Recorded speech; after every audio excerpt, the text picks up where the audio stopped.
mangga at mga internet, bago ang lahat, congratulate muna natin ang Aegon by AOC. As per ITC Quarterly Gaming Q3 2023, still number 1 pa rin po ang Aegon by AOC in the Philippines. Ayan ang ating gaming monitor. Congratulations po sa inyo at napakasaya ko dahil naging part ako, syempre, bilang ambassador ng Aegon by AOC. Maraming salamat po sa inyo. Pero bago lahat, ano nga ba ang experience ko dito sa aking harapan na nakikita nyo, itong Aegon by AOC gaming monitor.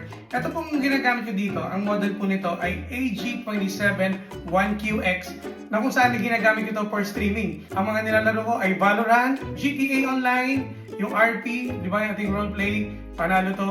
Kaya sa lahat po ng mga inspiring streamer dyan, yung mga nagbabalak kong maging streamer at gamer, ito mga recommend ko sa inyo, ang Aegon by